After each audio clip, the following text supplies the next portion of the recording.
Just a bit of general Powerwall chat today. So I've been working on the system all day, doing some electronic construction. I've got a box for some of the DC control power stuff to go in on the wall. This will be mounted on the wall in the garage. The inverter will also be mounted on the wall.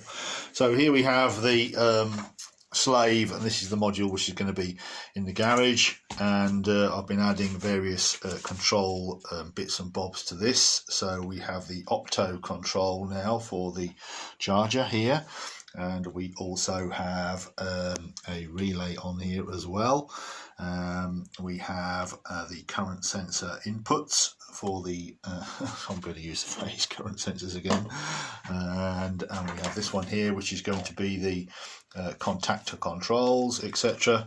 So just to talk you through a bit of it, so you might recognize these are actually inside stroke HCH1 contactor sets with pre-charged resistor. I'm actually going to use two sets of these. There'll be one set on the charger and there'll be one set on the inverter, and they will be on the charger output. There'll be one set of these on the charger output positive here, which goes to the battery bank, and then on the inverter low voltage DC input there will be a contactor on the positive feed there. And I will use the pre-charges because both the inverter and the charger have got big filter capacitors in, and if you just connect them straight to the 60 volts it's a bit of a shock to the system, and we may as well use the pre-charge because I've already got the parts and it's no sweat to sort of add that to the system. So that's what I'm going to be doing.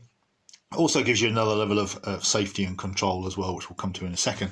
So if you imagine then, so imagine here we've got the battery bank wires coming in here, two main wires.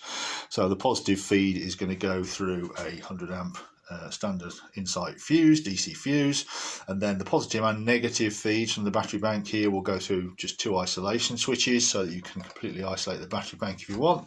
Then the positive from the battery bank again will go through a phase sensor. Obviously these are 2.5 volt output, I think about 100 amps each way, can't remember exactly, but they're more than adequate for this resolution etc that I need for this, so that will sit on the positive. So if you imagine the battery bank positive and negative coming in here through the fuse, through the two isolation switches, through there, and then they will come to the charger, the common negative to the charger and the inverter, and then the positive for each of these will go via the pre-charge resistors and the contactors sets on the inverter and the charger.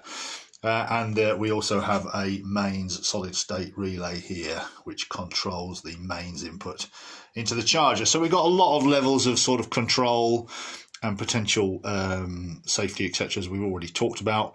So for instance, to control the charger I can control it in various ways now. So I can, first of all, you have the mains relay which can be cut, and that's just a logic level output from the OBD there. It's also adjusted so that its maximum output voltage is 60 volts, so even if it charged forever it couldn't realistically overcharge the packs anyway. They would only charge the battery bank up to 2.5 volts. And also we have the opto control, which we can pull the voltage down or control the voltage between 48 and 60 volts. And also on its output to the battery bank we will have a big contactor in circuit on the positive. So if things go awry you can kill the mains input, you can pull the voltage down, or you can break the main contactor to the battery bank. So you've got 3 ways or 4 ways of controlling it, because it's also got its internal regulation and it can only charge to 60 volts. So that's for that. So for the inverter we've got a similar sort of setup. We've got the main DC feeds coming into the inverter again are going to be controlled by the contactor set that you see there, and also then I will also control the inverter. It's got a soft start or a sort of soft start switch, like a low current switch in it. I'm going to open it up and have a look at that and see what that does. I'll probably bring that out to here and control it with this as well. So yeah, so there's lots of levels of control and protection, and it's all going to get built into that.